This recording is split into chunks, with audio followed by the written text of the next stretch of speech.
Assalamualaikum warahmatullahi wabarakatuh. Selamat pagi anak-anak kelas 7. Di sini saya Ibu Wiwi Ika Yulistiawati dari SMP Negeri 120 Jakarta akan membawakan materi mata pelajaran IPS bab 4 subbab Kerajaan-kerajaan Hindu-Buddha di Indonesia. Sebelum saya memulai materi, saya ingin mengingatkan kepada kalian bahwa pada saat ini di Indonesia sedang ada wabah COVID-19. Oleh karena itu, kalian diwajibkan berada di rumah. Sesuai dengan program pemerintah saat ini, kita belajar di rumah, bekerja dari rumah, dan beribadah di rumah. Anak-anakku yang Ibu sayangi, mari kita saksikan bersama materi yang Ibu bawakan mengenai kerajaan-kerajaan Hindu-Buddha di Indonesia. Tolong kalian perhatikan karena di akhir sesi akan ada 10 soal yang akan kalian kerjakan dan hanya bisa dijawab apabila kalian melihat video ini secara utuh. Kerajaan-kerajaan Hindu-Buddha di Indonesia.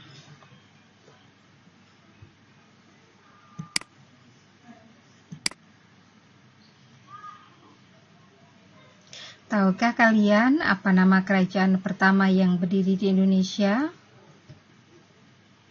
Ya, benar, Kerajaan Kutai. Ini letak Kerajaan Kutai, yaitu di Pulau Kalimantan, tepatnya di Provinsi Kalimantan Timur. Kerajaan Kutai berdiri sekitar abad ke-5, merupakan kerajaan Hindu-Buddha pertama di Indonesia. Terletak di Muara Kaman di hulu Sungai Mahakam, Kalimantan Timur. Nama-nama Raja Kutai diantaranya Kudungga, Aswawarman, dan Wulawarman. Kegiatan ekonomi masyarakat Kutai antara lain dengan peternakan, pertanian, dan perdagangan. Ada 7 buah yupa untuk mengetahui sejarah kerajaan Kutai. Yupa adalah tugu batu yang berfungsi sebagai tugu peringatan, dibuat pada masa pemerintahan Raja Mulawarman. Prasasti yupa ditulis dengan huruf Palawa dan bahasa Sanskerta. Yang kedua, Kerajaan Tarumanegara. Kerajaan Tarumanegara berdiri sekitar abad ke-5, merupakan kerajaan tertua di Pulau Jawa. Kerajaan Tarumanegara adalah kerajaan Hindu beraliran Wisnu. Sumber sejarah diketahui dari prasasti-prasasti catatan seorang musafir Cina yang bernama Fahin. Kehidupan masyarakat Tarumanegara mata pencahariannya adalah bertani dan berdagang. Barang yang diperdagangkan adalah cula badak, kulit penyu, dan perak.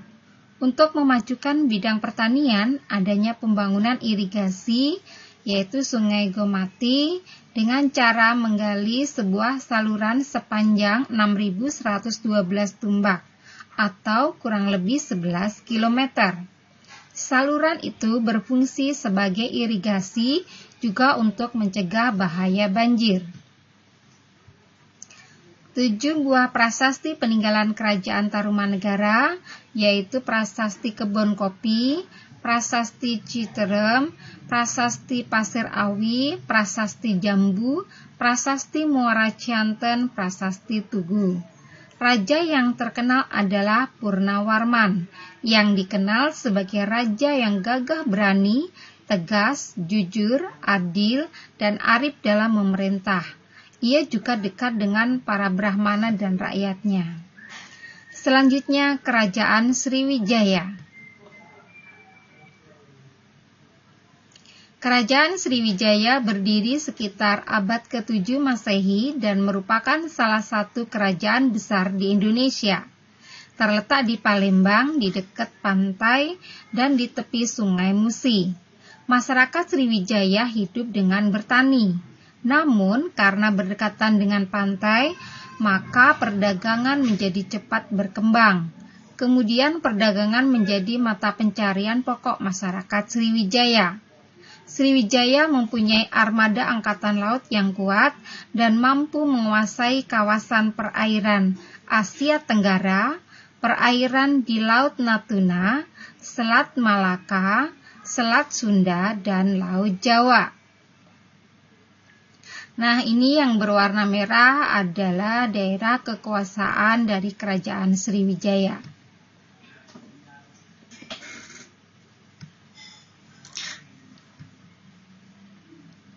Sumber sejarah diperoleh dari seorang pendeta Cina, I Ching, dan prasasti yang berasal dari dalam negeri maupun luar negeri, yang diantaranya ada prasasti Kedukan Bukit, prasasti Talang Tuwo, prasasti Telaga Batu, prasasti Kota Kapur, prasasti Karangberahi, prasasti Palas Pasemah, Amogapasa. Yang dari luar negeri, prasasti Ligor, prasasti Nalanda, prasasti Kanton, prasasti Grahi, dan prasasti Caya.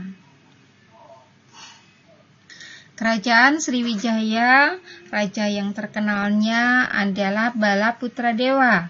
Ia memerintah sekitar abad ke-9 Masehi.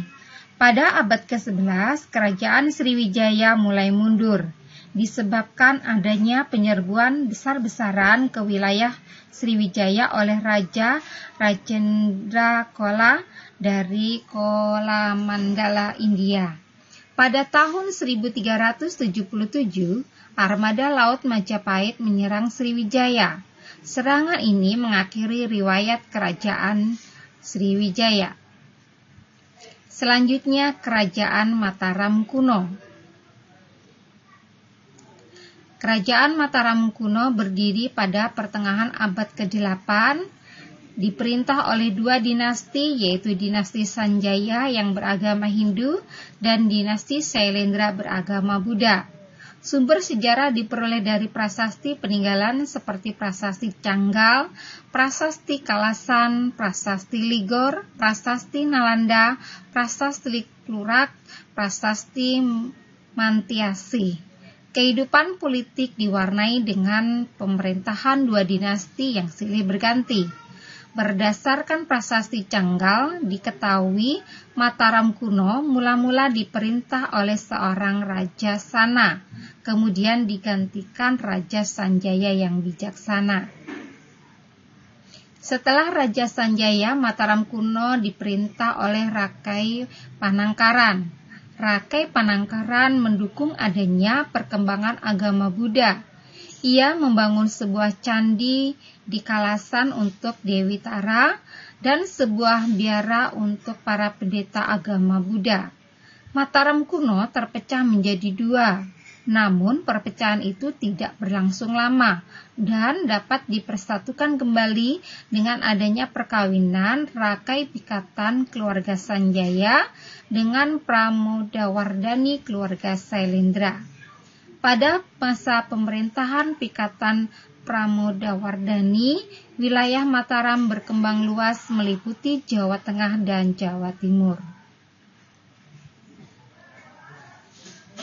Dyah Balitung memerintah pada tahun 898 sampai 911 Masehi yang membawa Mataram kuno mencapai puncak kejayaan. Raja Daksa memerintah tahun 910 sampai 919 Masehi.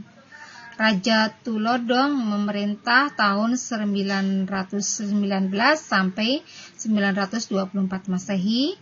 Sri Maharaja Rakai Wawa memerintah tahun 924 sampai 929 Masehi. Empu Sendok memindahkan pusat kerajaan ke Jawa Timur setelah meletusnya Gunung Merapi dan penyerangan oleh kerajaan Sriwijaya.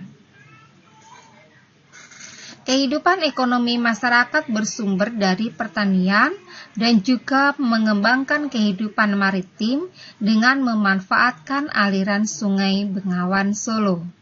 Bidang kebudayaan, keluarga Sanjaya yang beragama Hindu meninggalkan candi-candi seperti Kompleks Candi Dieng, Kompleks Candi Gedung Songo, Candi Prambanan. Keluarga Sailendra yang beragama Buddha meninggalkan stupa seperti Borobudur, Candi Mendut, dan Candi Pawon. Selanjutnya, Kerajaan Medang. Kerajaan Medang dipimpin oleh Empu Sendok dari dinasti Isyana, yaitu Kerajaan Mataram periode Jawa Timur, sekaligus sebagai raja pertama bergelar Sri Maharaja Rakai Hino Sri Istana Wikrama Dharma Tunggadewa. Terletak di dekat Jombang di tepi Sungai Brantas. Sumber sejarah berasal dari Prasasti Pucangan, Prasasti Anjuk Ladah Prada, Prasasti Limus, Prasasti Sirah Keting, Prasasti Wurara, Prasasti Samangka, Prasasti Silet, Prasasti Turun Hyang, Prasasti Gandakuti, dan sumber lainnya. Pada Kerajaan Medang, raja-raja satu yaitu Empu Sendok, kemudian Sri Isyana Tunggawijaya, Sri Makutawang Swardana, Sri Dharmawangsa Teguh, Ananta Wikrama, dan Airlangga.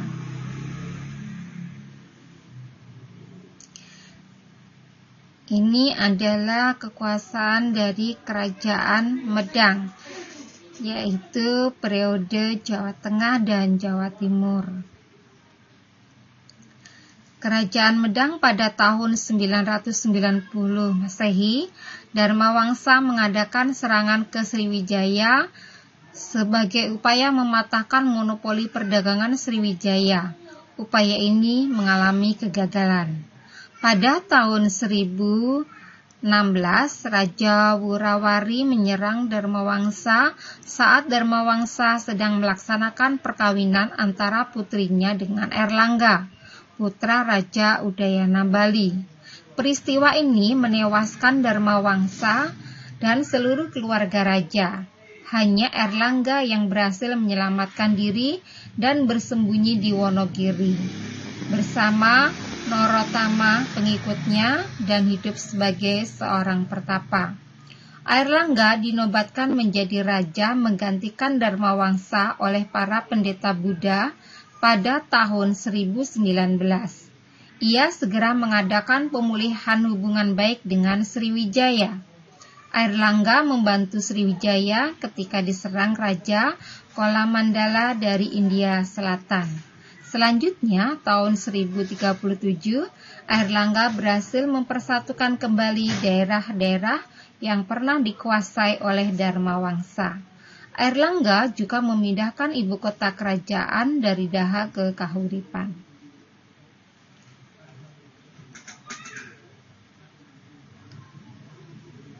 Selanjutnya, Kerajaan Kediri.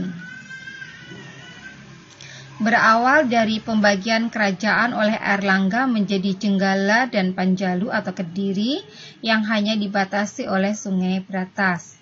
Setelah Airlangga wafat, terjadi perang antara Jenggala dan Panjalu atau Kediri yang berakhir dengan kekalahan Jenggala, yang kemudian mempersatukan perpecahan antara Panjalu dan Jenggala. Sumber sejarah Kerajaan Kediri yaitu Prasasti Padegan, Prasasti Panumbangan, Prasasti Hantang atau Ngantang, Prasasti Talan, Prasasti Desa Jepun. Raja-raja yang memerintah di Kediri yaitu Jayawarsa, Jayabaya, Sarwawera, Gandara, Kameswara, Kertajasa. Kehidupan ekonominya, hasil utama pertanian adalah beras, pelayaran armada laut Kediri yang cukup tangguh, benda-benda yang diperdagangkan emas, perak, gading, kayu cendana, dan hasil bumi lainnya. Perkembangan seni dituliskan kitab sastra yaitu Kitab Bharatayuda, Kitab Kresnayana, Kitab Semaradana, dan Kitab Lubdaka. Kerajaan Kediri mencapai puncak kejayaan pada masa Jayabaya. Tahun 1135 Masehi, Jayabaya berhasil memadamkan kekacauan itu, dibuktikan adanya prasasti Hantang yang memuat tulisan Panjalu Jayati atau Panjalu menang. Selanjutnya, Kerajaan Singasari. Kerajaan Singasari adalah sebuah kerajaan di Jawa Timur yang didirikan oleh Ken Arok pada tahun 1222 Masehi. Sumber sejarah diperoleh dari kitab Pararaton, kitab Negara Kertagama, dan beberapa prasasti seperti prasasti Balawi, Maribong, Kusmala, dan Mula Malurung. Tumapel semula hanya sebuah daerah bawahan kerajaan Kediri yang dikuasai oleh seorang aku atau kepala daerah bernama Tunggul Ametung. Kemudian digulingkan dari kekuasaan oleh Ken Arok atau bawahan Tunggul Ametung dan menjadi aku baru. Pada saat Ken Arok menguasai Tumapel di kerajaan Kediri, terjadi perselisihan antara Raja Kertajaya dan para Brahmana. Atas dukungan para Brahmana, Ken Arok melakukan serangan ke Kediri. Perang melawan Kediri meletus di desa Ganter dan Kediri berhasil dikalahkan. Ken Arok mendirikan kerajaan Singasari dan menjadi raja pertama dengan gelar Sri Rangga Rajasa Sang Amuwarbumi. Kerajaan Singasari mencapai puncak kejayaan pada masa pemerintahan Kertanegara. Kertanegara berhasil memperluas kekuasaan ke beberapa daerah, di antaranya Bali, Kalimantan Barat Daya, Maluku, Sunda, dan Pahang. Selanjutnya, Kerajaan Majapahit. Ini adalah peta kekuasaan Kerajaan Majapahit. Majapahit berdiri sekitar tahun 1293 Masehi dan dianggap sebagai kerajaan Hindu-Buddha yang terbesar dalam sejarah Indonesia. Sumber sejarahnya yaitu Kitab Pararaton, Kitab Sutasoma, dan Kitab Negara Kertagama. Munculnya kerajaan Majapahit erat hubungannya dengan keruntuhan kerajaan Singasari. Raden Wijaya merupakan menantu Kertanegara yang berhasil meloloskan diri dan mendapat pertolongan dari Arya Wiraraja atau Bupati Sumenep agar mendapat pengampunan dari Jayakatwang dan diberi tanah di hutan tarik dekat Mojokerto. Daerah tersebut kemudian diberi nama Majapahit. Nah, ini yang berwarna merah adalah daerah kekuasaan dari Majapahit.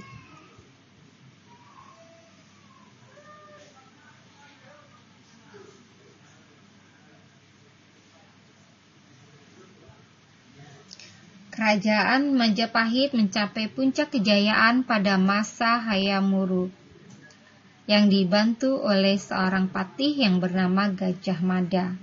Menurut Kitab Negara Kertagama, daerah kekuasaan Majapahit yaitu Sumatera, Semenanjung Malaya, Kalimantan, Sulawesi, Kepulauan Nusa Tenggara, Maluku, Papua, Tumasik atau Singapura, dan sebagian kepulauan Filipina.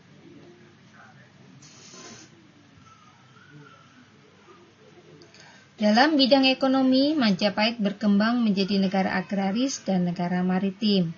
Sebagai negara agraris, Majapahit terletak di daerah pedalaman dan dekat dengan aliran sungai, sangat cocok untuk pertanian dengan hasil utamanya adalah beras.